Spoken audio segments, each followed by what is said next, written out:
It was a Wednesday in late September of 2003, just past noon, when 50-year-old construction foreman Dennis Rourke vanished from a worksite in the center of downtown. The day had been like any other, loud with machinery, heavy with the smell of diesel, and restless with the constant pressure of deadlines. Dennis had worked construction most of his adult life. He was a man known for his steadiness, for the way he kept schedules on track and workers in line without ever raising his voice. That steadiness made what happened next almost impossible to believe. According to co-workers, Dennis had been on site that morning in good spirits. He'd joked about the long week ahead, signed off on a shipment of steel, and reminded the team to keep their hard hats on during crane lifts. Around noon, he stepped into the site trailer where he kept his things. He opened his lunchbox, took out a sandwich, and told one of the younger workers he'd eat quick and be back to check the south trench. What happened after that moment was never witnessed. At 12:20 p.m., another worker noticed Dennis's lunchbox sitting outside the trailer on the steps. Inside was half a sandwich, a thermos of coffee, and a folded newspaper. Just a few feet away, his pickup truck was parked at the edge of the site, the keys still dangling in the ignition. At first, no one thought much of it. It wasn't unusual for Dennis to leave things mid-task if something needed his attention. The assumption was he had gone to pick up parts or check in with a supplier. By mid-afternoon, when he still hadn't returned, his absence began to draw concern. Crew members began asking around. No one had seen Dennis leave the property. The security guard at the gate said he hadn't noticed anyone matching his description walk out. A few men remembered hearing the trailer door open and shut, but nothing after that. By 4:30 p.m., as workers packed up for the day, the realization set in that Dennis hadn't been seen in hours. His truck remained where it had been all day. His hard hat and jacket were still inside the trailer. That evening, his supervisor placed a call to Dennis's home. His teenage daughter Tara answered. She had expected her father to be home for dinner, the same as always. She told the supervisor she hadn't heard from him since the morning. Concern turned into alarm. Tara and her aunt drove down to the site themselves, convinced there must be some mistake. When they arrived, they were met by police cruisers. A missing persons report had already been filed. Officers conducted an initial sweep of the property. They searched the trenches, the equipment sheds, and the fenced perimeter. Flashlights scanned the half-built walls of the structure. Dogs were brought in, but the scent trail led in circles and ended abruptly near the trailer steps.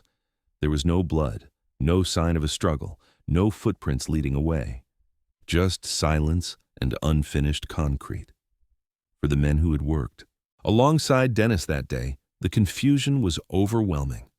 This was not a man prone to disappearing acts.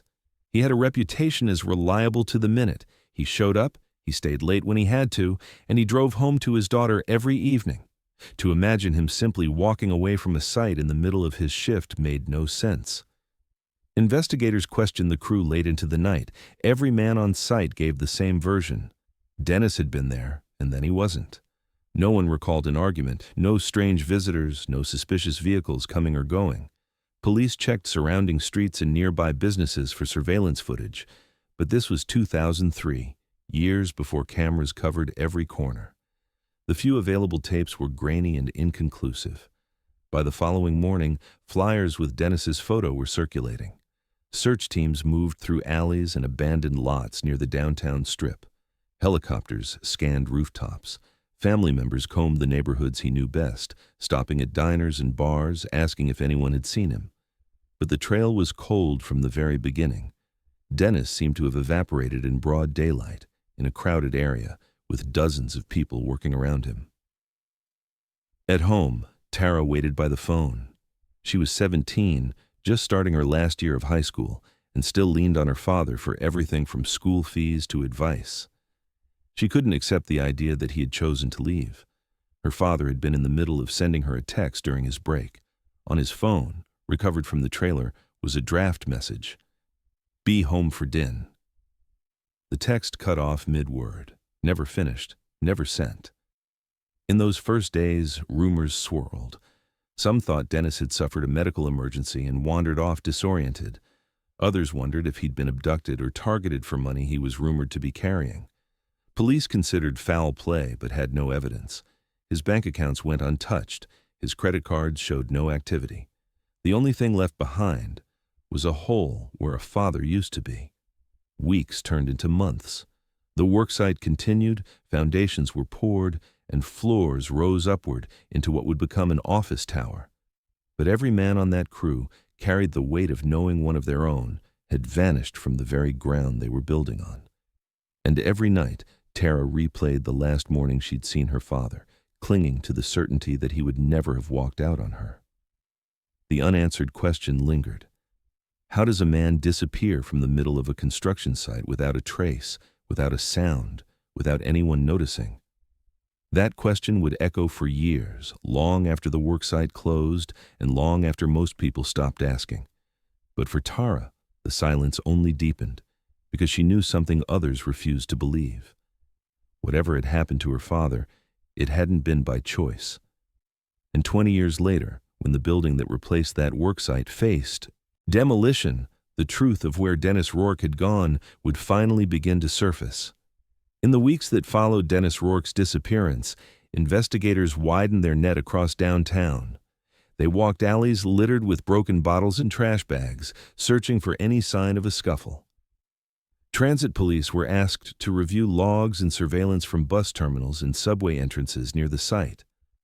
But the footage was grainy, often black and white, and of such poor resolution that even when a man resembling Dennis appeared, it was impossible to confirm. He seemed to have left no clear trail, as if the city had swallowed him in a moment and then closed back in around itself.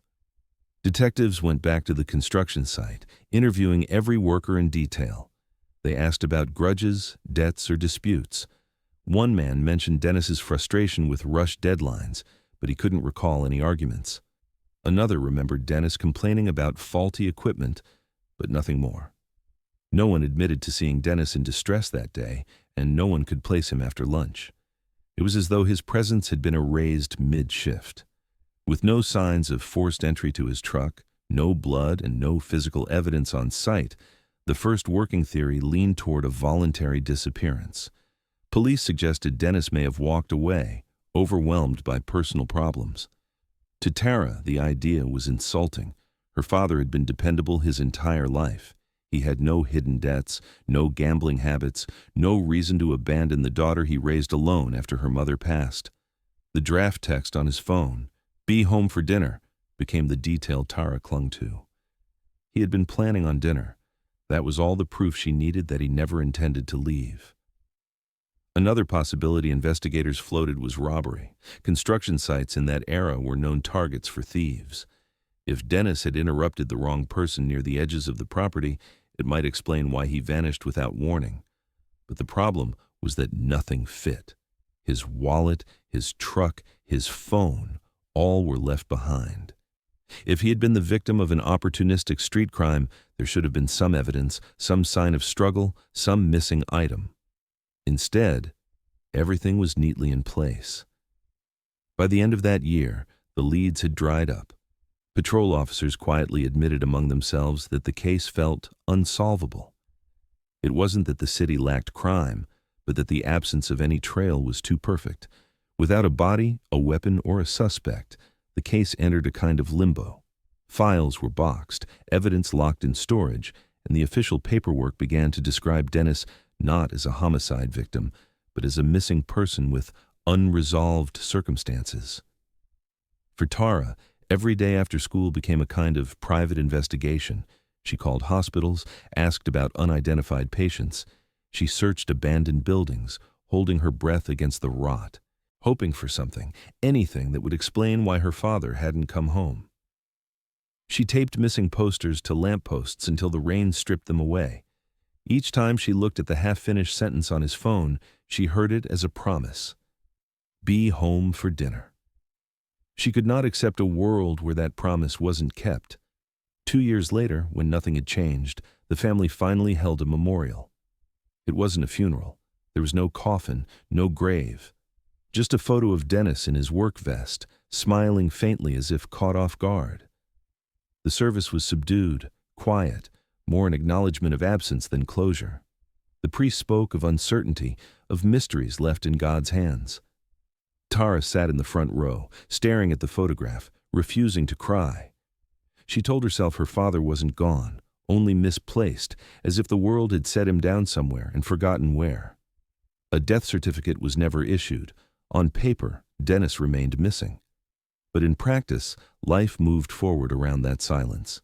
The building he vanished from was finished, tenants moved in, and the city layered new construction over old. For most, the case was a fading headline. Yet for Tara, it never quieted.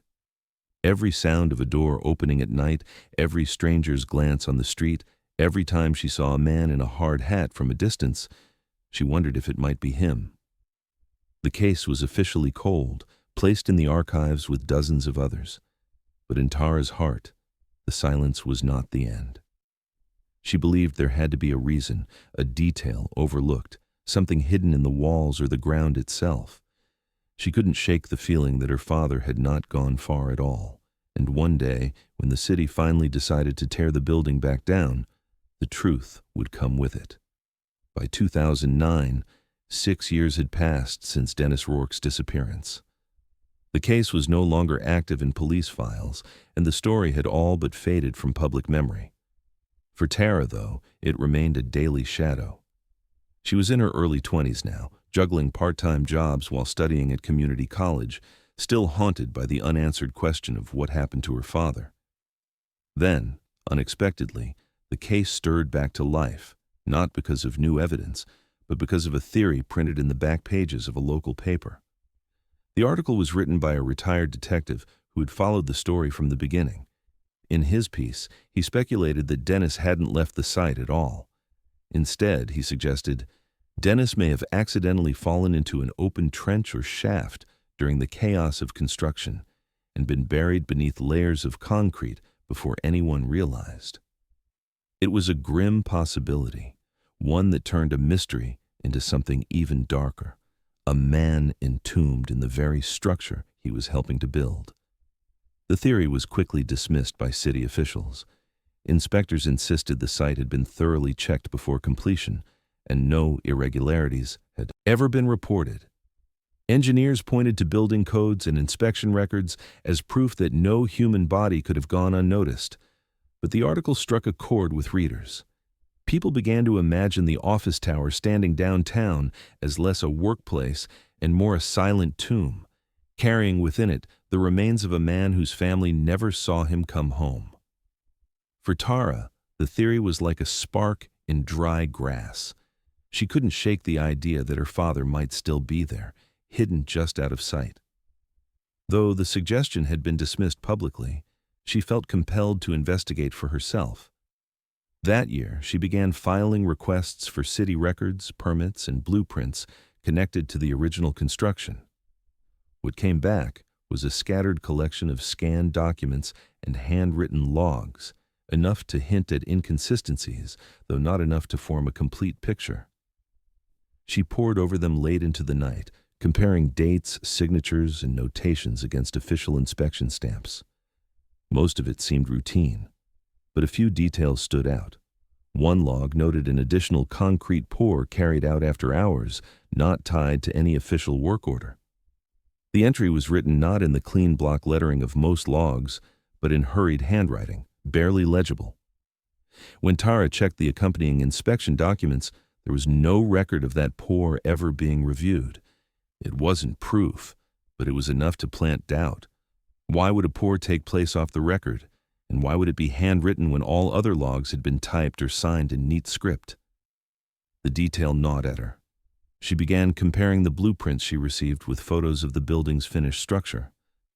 Something didn't line up. A section of the basement wall was present in reality but absent on paper.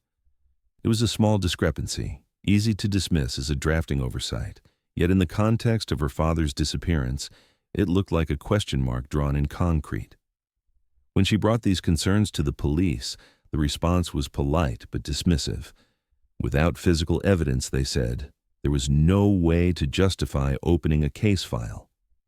The building was occupied and structurally sound, Demolition or invasive searches weren't an option without compelling cause. To them, the theory was nothing more than the imagination of a retired detective amplified by a grieving daughter who couldn't let go. But Tara didn't see it that way. She knew her father. She knew he wouldn't have walked away, and she knew the draft text on his phone meant he'd been interrupted mid-thought. The idea that he was buried beneath the floors of that office tower wasn't just possible. It was, in her mind, increasingly probable. The public, meanwhile, became fascinated by the idea. The article circulated online, where message boards and forums dissected the case. Some users mapped out timelines of the construction, speculating on where a man could be hidden during the chaos. Of foundation pours. Others dismissed it as urban legend, claiming Tara herself was prolonging the story for attention. The theory gained a nickname, the concrete grave. For Tara, it wasn't about legend, it was about proof. She started reaching out to retired inspectors, engineers, and even former crew members, trying to piece together a more accurate record of the site. Most didn't want to talk. Some had moved out of state, others had no memory of details from so long ago. But a handful admitted something troubling. The project had been rushed, corners cut to meet deadlines, paperwork occasionally shuffled after the fact. One even remembered whispers of an extra pour that didn't appear in his official notes. By then, Tara was certain of one thing. The truth about her father lay beneath that building. It might take years, even decades, for the chance to expose it, but she believed the day would come when the concrete would crack open and the silence would give way. She carried that belief like a weight, the same way she carried his unfinished text, a reminder that the last thing her father had been doing was trying to come home. And though the city dismissed the concrete grave theory as unlikely, the idea refused to die. It lingered in whispers, in late-night conversations, in the eyes of a daughter who would not stop searching. And in time, it would prove to be closer to the truth than anyone dared admit. By the early 2000s, with no new leads emerging, the disappearance of Dennis Rourke seemed destined to remain an unsolved mystery. But in the years that followed, a new generation of investigators began to take another look at the case. Advances in digital records, coupled with growing public pressure fueled by articles and online speculation, encouraged detectives to re-examine what had been overlooked in the chaos of the original search. What they found was less about missing evidence and more about the people who had been there when Dennis vanished. The original crew who built that office tower had scattered quickly in the months after the project wrapped. At first glance, it didn't raise suspicion. Construction jobs often meant moving from site to site, following contracts wherever they opened. But patterns began to surface. A drywall subcontractor was killed in what police described as a freak accident only a year later, crushed under collapsed scaffolding on another job. Another man on the crew relocated suddenly to Canada, leaving little behind and cutting ties with most of his former co-workers. Several smaller subcontracting companies dissolved within months, their financial records incomplete or missing. None of this amounted to proof of foul play, but the rapid disbanding raised eyebrows. Investigators wondered if the disappearance of a foreman in the middle of a job had sent ripples through the workforce, ripples strong enough to push men to flee, rebrand, or vanish themselves. One name kept surfacing: Greg Soren. A concrete subcontractor, he had been on site regularly in the weeks before Dennis vanished. At the time, Greg had a reputation for working fast but cutting corners. His company was often brought in for quick jobs that larger firms didn't want to touch. Records showed a sealed workplace complaint filed against him at a different job site just a year earlier. Though the details were never made public, whispers suggested it involved threats against another foreman during a dispute about safety standards. As investigators dug into Greg's past, they found a pattern of conflict. Former co-workers described him as temperamental, quick to anger, and unwilling to be challenged. He had a way of intimidating newer workers and seemed to thrive on pushing schedules past safe limits. On most sites, he was tolerated only because he could get jobs done cheaply and quickly. When detectives re-interviewed members of the 2003 crew, Greg's name surfaced again. This time, they heard about tension between him and Dennis. According to one worker, Dennis had confronted Greg about using undocumented laborers on the site. Dennis was by the book, insistent on safety and compliance. Greg, on the other hand, believed in speed and profit, and he didn't care how the work got done. The clash between the two men was remembered vividly by those who had been there. Then came the story of a fight. Several men recalled an incident weeks before Dennis disappeared. The confrontation started with harsh words over a rushed pour, but ended with punches thrown. Though it was broken up quickly, it left both men furious. Dennis didn't report it, at least not officially, but the tension never fully went away. The detail had never been part of the original police file because no one had mentioned it at the time. Back then, it was brushed off as just another hot-tempered moment in a high-stress job. Looking back, it was harder to dismiss. Here was a man with a history of workplace conflict who had directly clashed with Dennis and who was present on the job the very day Dennis vanished. Yet in 2003, Greg hadn't been seriously scrutinized. He had provided an alibi, saying he was off-site collecting materials during Dennis's lunch break, and with no body and no evidence, there had been nothing to hold him on. By the time his name resurfaced, Greg had already moved on. He shut down his company in 2005, started another under a different name, and eventually left the state. But the fact remained. Dennis had enemies at work, and Greg Sorn was one of them. For Tara, hearing his name stirred something she'd buried for years. She remembered her father once mentioning that concrete guy who cut corners. He'd brushed it off at the dinner table, never letting her see his full frustration, but she could hear it in his tone. Now, with investigators piecing together old testimonies, she couldn't help but wonder if her father's disappearance hadn't been a tragic accident at all, but the result of a conflict that escalated far beyond anyone's control. Still, without physical evidence, Greg remained just a name on a list of possibilities. There was no proof tying him to Dennis's last moments, only tension, memory, and suspicion. But for detectives determined to crack open a case thought unsolvable, suspicion was enough to keep pushing.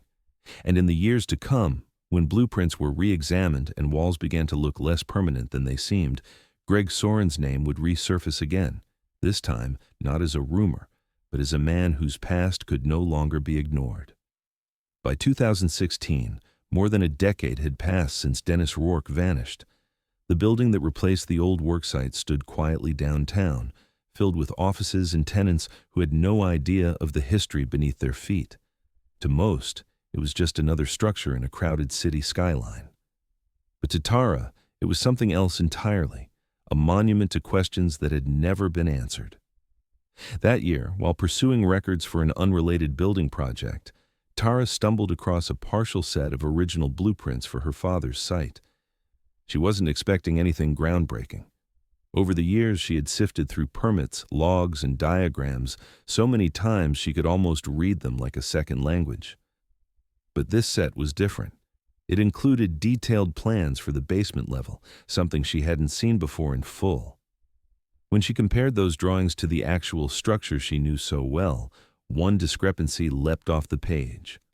On the blueprint, a fire exit was clearly marked along the southern wall. But in reality, that exit didn't exist. Instead, there was a solid wall where the door should have been. Even more unsettling, when she overlaid the plans onto photographs of the basement, she noticed another anomaly.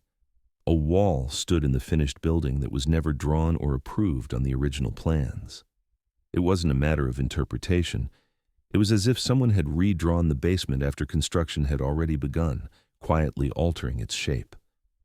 At first, she thought it could be a mistake, a drafting error, or an overlooked revision, but when she traced the revision history, there was nothing. No addendums, no stamps, no signatures that explained the missing fire exit or the extra wall. It was as if the building had simply been constructed one way while officially documented another. The discovery rattled her. For years she had carried the suspicion that her father had never left the site. Now she was staring at physical proof that something about the structure itself had been deliberately hidden. She knew she couldn't keep it to herself. Tyra contacted a local news station, one known for investigative reporting. She walked into their office with copies of the blueprints and photographs of the building's basement. The reporter who met her listened carefully as she explained the inconsistencies. Within weeks, a segment aired highlighting her discovery. The story framed it as a question. Why did the city approve a building whose final structure didn't match its official plans? And could those discrepancies have anything to do with the disappearance of the foreman who oversaw its earliest stages? The broadcast reignited interest in the case. Viewers called in with their own memories of the site. Some remembered rumors of rushed inspections. Others recalled whispers of undocumented work crews operating at night. The broadcast didn't prove anything, but it asked a question too uncomfortable to ignore. If a man could vanish on a job site and the building itself ended up altered in ways never accounted for, could the two be connected? City officials initially tried to downplay the report. They suggested revisions might simply have been misplaced in the records or filed under the wrong permit. But the pressure mounted. Soon, a quiet internal review was launched. Engineers compared archived blueprints against inspection reports. When they couldn't reconcile the discrepancies, concern shifted from the disappearance to the safety of the building itself. If walls had been added or exits removed outside of approved plans, it raised questions of liability. At the same time, the property's owners had already announced redevelopment plans. The building was slated for demolition within the year to be replaced with a larger mixed-use tower. For Tara, that announcement was bittersweet. On one hand, tearing down the building might finally expose whatever secrets lay inside its walls. On the other, demolition without oversight could destroy evidence forever. The review's findings reached the courts. Out of caution, a temporary order was issued to halt demolition until the discrepancies were explained. It was a small victory, but for Tara, it was monumental. For the first time in over a decade, the city wasn't treating her father's case as a forgotten mystery. They were acknowledging that something about that site wasn't right. News coverage intensified. Reporters began digging into construction records, uncovering more examples of missing paperwork and rushed inspections across other projects from the same era. The phrase, "blueprint that didn't match," became shorthand for the story, a symbol of how paper records and physical reality sometimes told two very different versions of the truth. For Tara, the fight wasn't over. She knew the pause was temporary. Developers were eager to move forward, and the city wanted answers quickly. But she also knew one thing she hadn't been able to say for years. Her father's case was no longer cold. The building was under a microscope, and for the first time, cracks were beginning to show. What no one realized yet was how literal those cracks would become once demolition resumed, and what was waiting behind the wall that was never meant to exist. When demolition crews finally returned to the building in 2018, they weren't alone. The city had approved redevelopment, but because of the blueprint discrepancies and renewed media attention, police insisted on a forensic presence. Heavy machinery idled while experts brought in specialized equipment. Among the tools was ground-penetrating radar, designed to detect irregularities behind concrete and drywall. For Tara, watching from a distance, it felt like the closest she'd ever been to the truth. Technicians scanned the basement walls first, focusing on the section that didn't match the original plans. The radar lit up almost immediately. Behind the wall, what should have been solid foundation showed an empty pocket. The void stretched several feet deep, large enough to form a crude crawl space. The readings suggested debris, maybe wood or metal, but no structural supports. It was, without question, an unregistered addition. Police ordered a halt to the demolition and declared the site under investigation. For hours, crews drilled carefully into the concrete, creating an opening wide enough to send cameras inside. What appeared on the screen silenced the room. The crawlspace was filled with clutter. A rusted folding chair leaned against the back wall. Scattered nearby were empty water bottles, their plastic yellowed with age. Dust and mildew coated every surface. And then, There was the thermos, red, dented, its paint chipped, a detail that would stop Tara cold. She remembered her father carrying a red thermos to work almost every day. Forensics moved in cautiously, treating the space as a potential crime scene. They retrieved the chair, the bottles, and the thermos, each tagged and bagged for testing.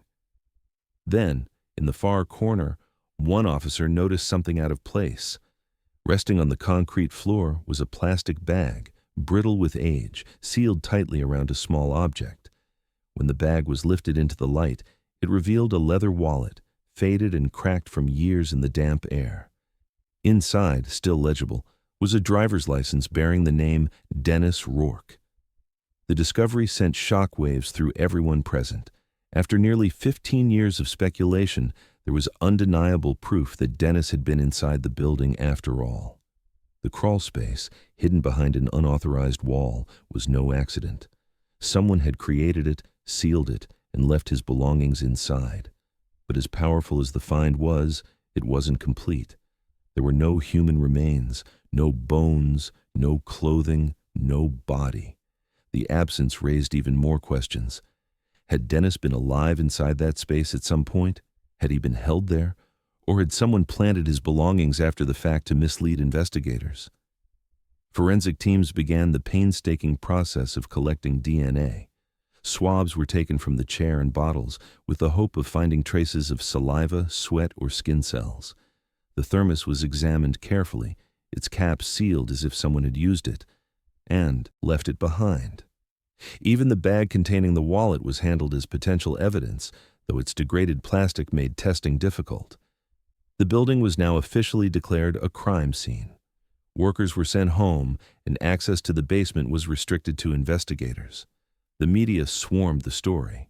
Headlines read, "Foreman's wallet found in crawl space," and "Clues surface in 15-year mystery." For Tara, watching the coverage, the emotions were overwhelming. It was the closest thing to validation she had ever felt.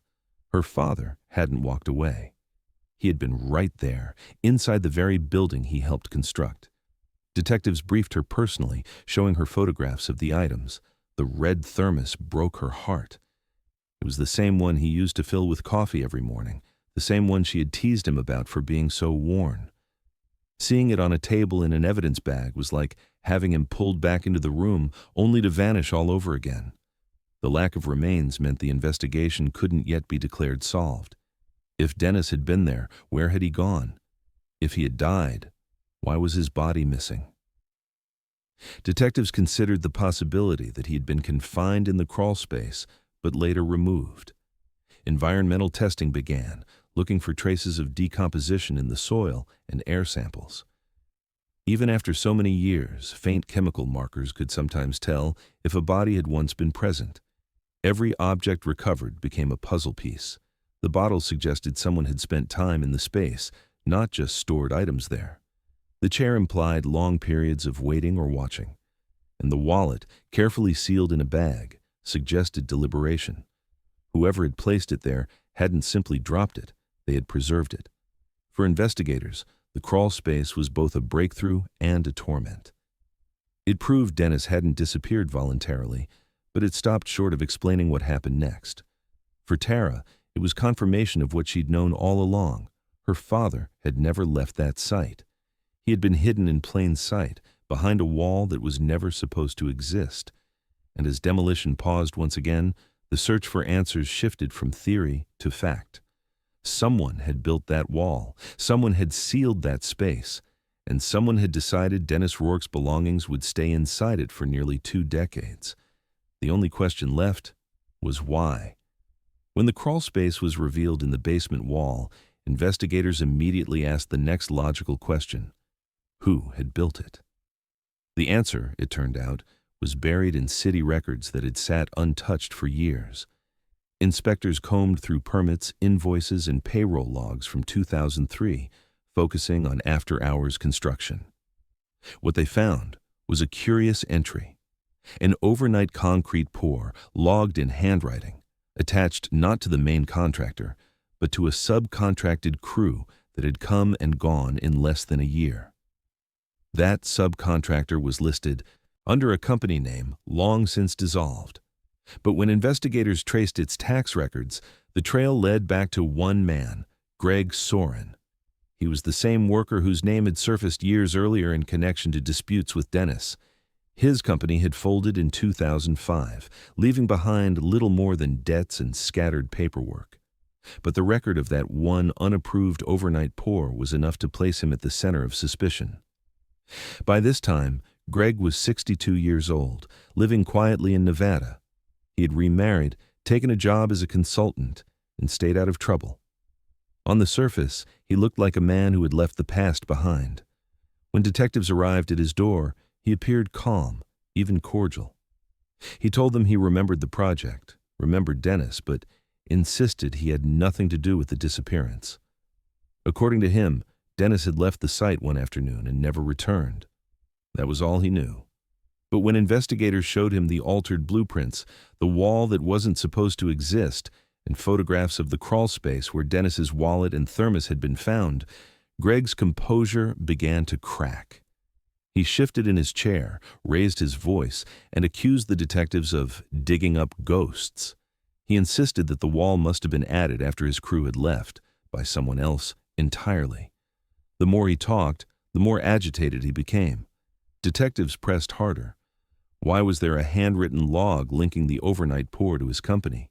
Why did his name appear on delivery slips for cement that had no accompanying inspection report? Greg had no clear answers. He deflected, claimed poor memory, and finally ended the interview, demanding a lawyer. But the damage was done.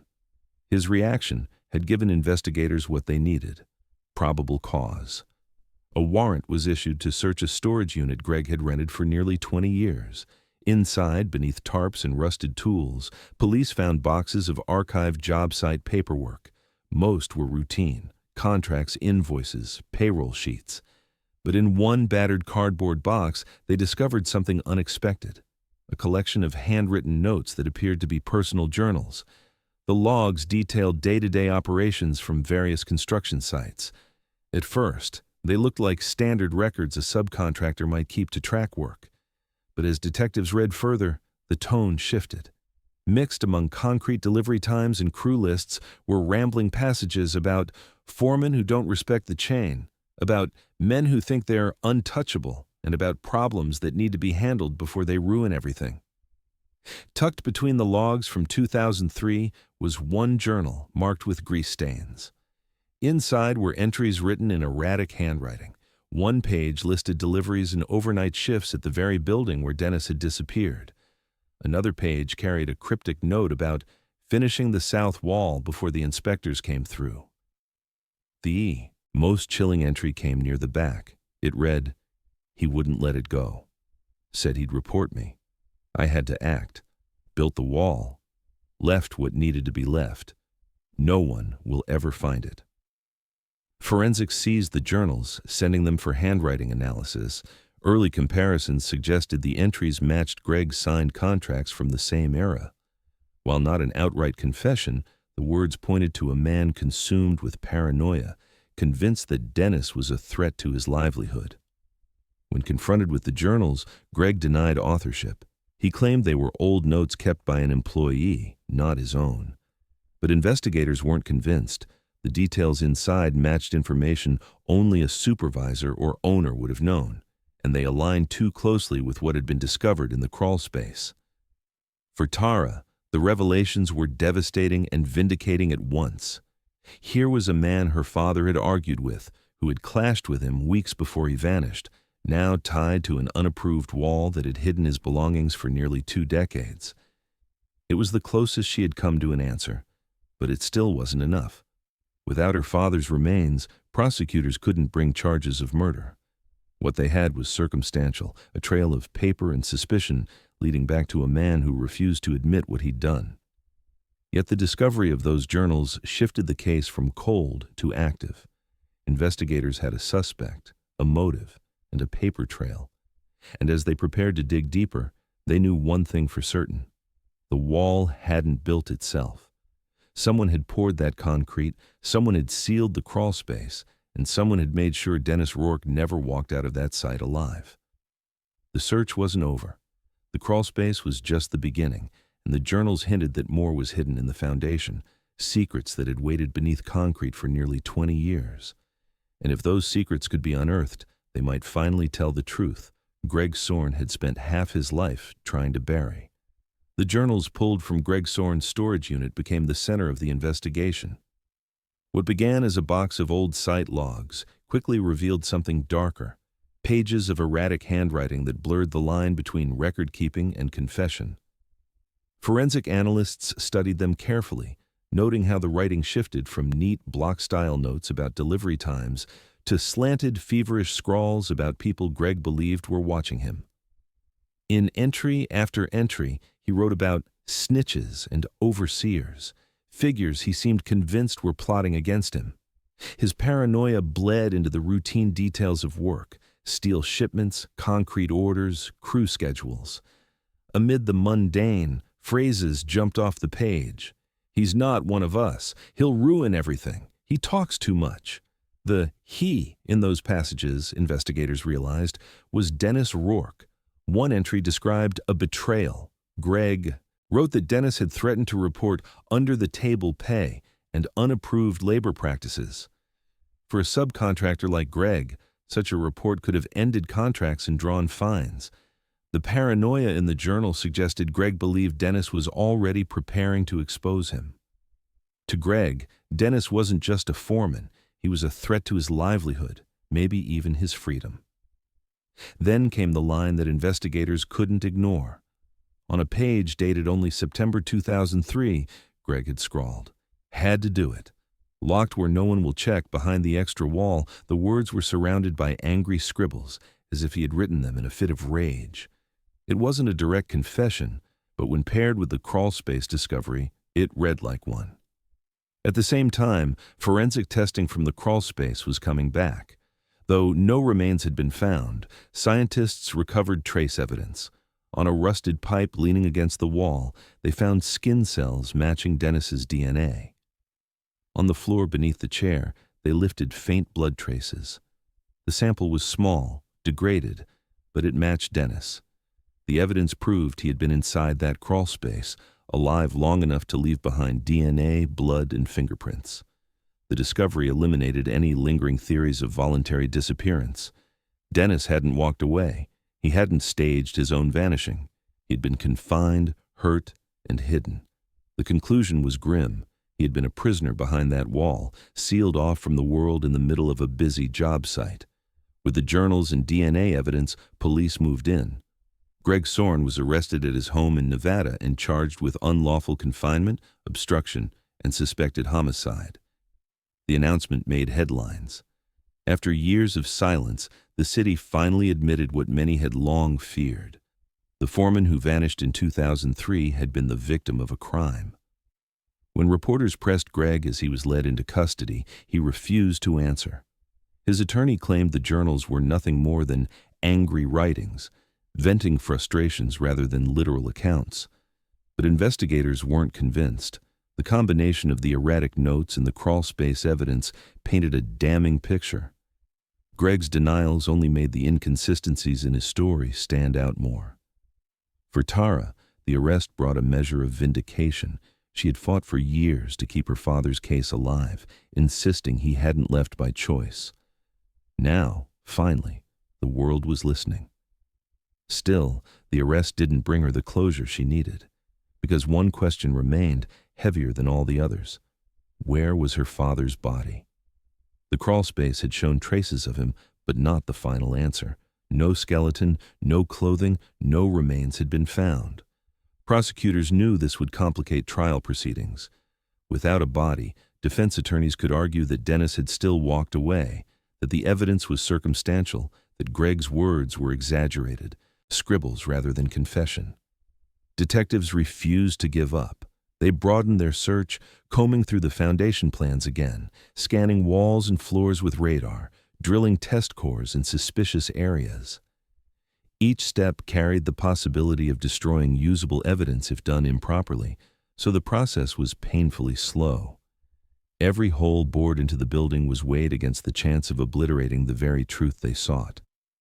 Meanwhile, the journals provided hints. Some entries mentioned finishing the pour, others spoke of covering it before the inspectors came. Investigators debated whether Dennis had been moved after confinement, relocated to another part of the site where concrete could conceal him forever. The idea was horrifying but consistent with Greg's obsession with walls, pours, and deadlines. For Tara, each update was a double-edged sword. She wanted justice, but without her father's remains, she couldn't bury him. She couldn't lay flowers or say goodbye. The discovery of the thermos and wallet had brought him close, but the emptiness of the crawl space left her feeling as though she was reaching for a ghost. As the case moved toward trial, the charge of suspected homicide hung precariously on circumstantial evidence, and the journals Greg never meant anyone to read. Investigators knew the defense would exploit the missing body, the missing proof. And so, the search pressed forward, into walls, into slabs, into the very foundation of the building itself. Because somewhere in that concrete, they believed, was the final piece of truth, the one Greg Sorn had spent 2 decades trying to bury. When investigators realized the crawl space alone could not account for Dennis's disappearance, their focus shifted downward, into the foundation itself. The journals hinted at finishing the pour and covering before inspectors came, words that suggested something buried deeper than a hidden wall. With a court order in hand, demolition resumed under strict forensic supervision.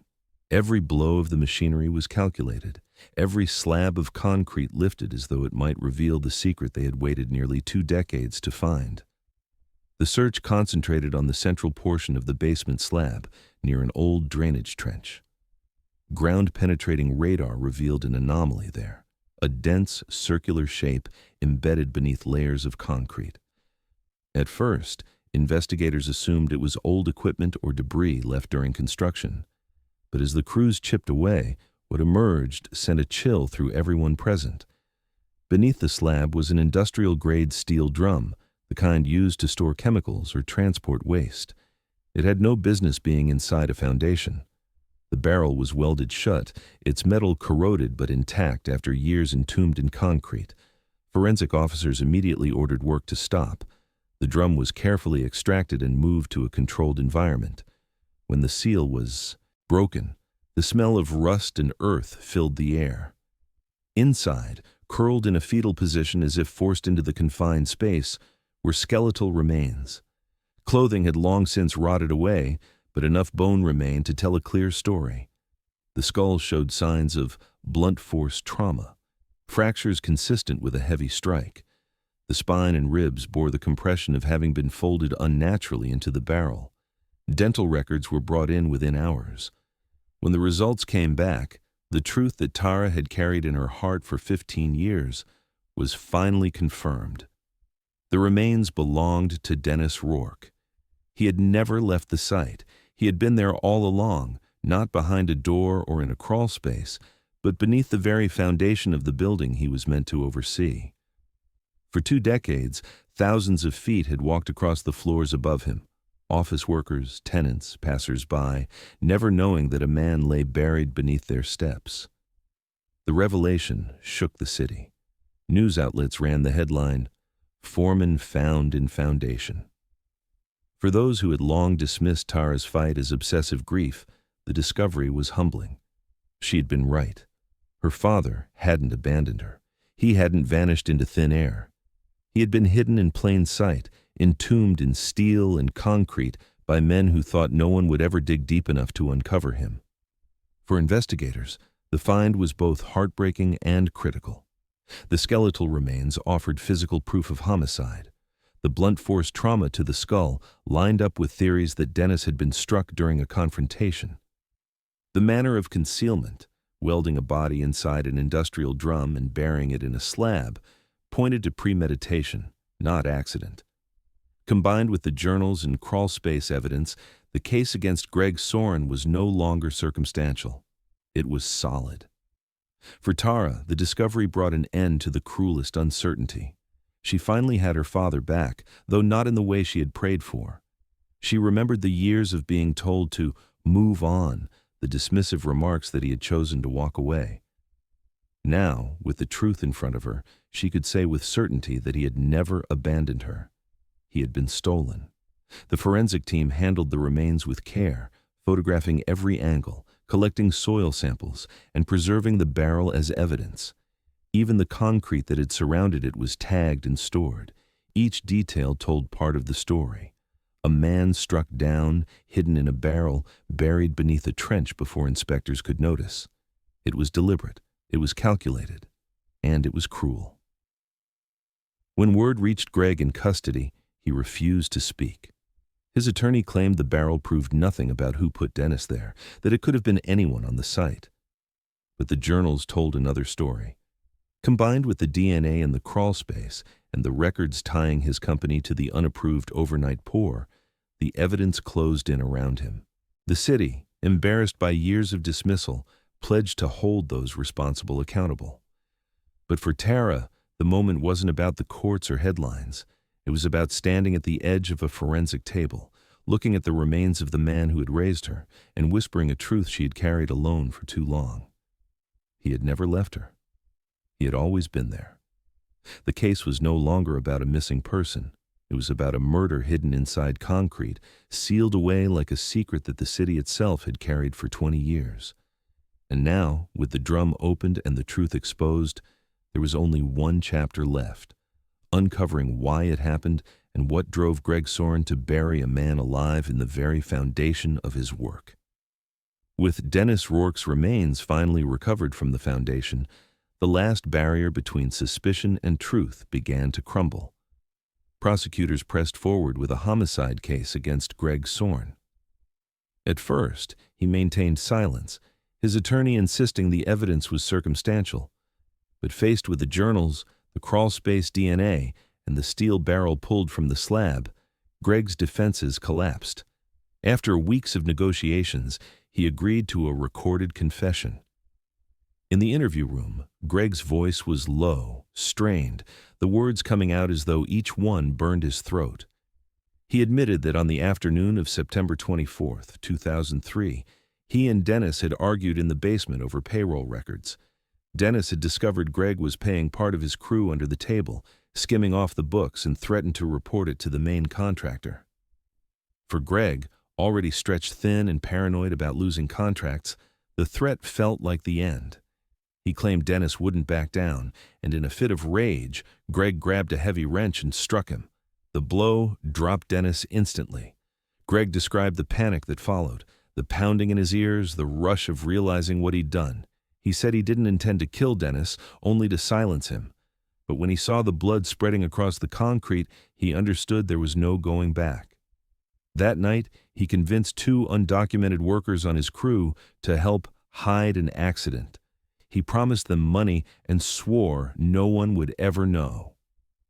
Together, under cover of darkness, they moved Dennis's body.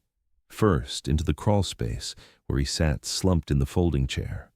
Then, fearing discovery, Greg made a decision that sealed the fate of the case for the next 2 decades. He acquired an industrial-grade drum from a supplier, placed Dennis inside, and welded it shut. The barrel was lowered into the open trench and encased in concrete during an undocumented overnight pour, hours before inspectors arrived for their morning check. By the time the sun rose, Dennis was gone from sight, buried beneath the foundation of the building he was meant to oversee. The 2 workers who helped fled the country days later, leaving Greg alone with his secret.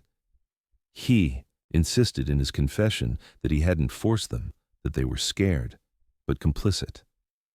Investigators doubted his version, but it hardly mattered. Their absence meant Greg carried the blame.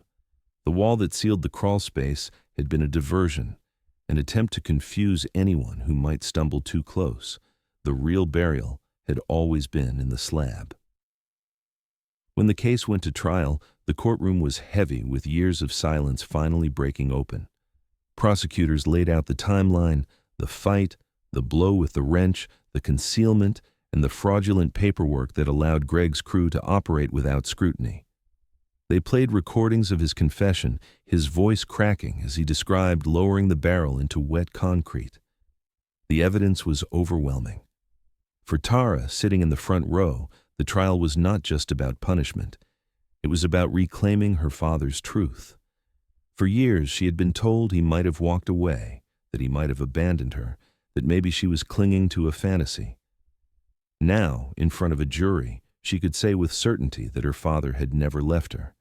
He had been taken, hidden, and silenced, but not by choice. When she took the stand, her voice was steady.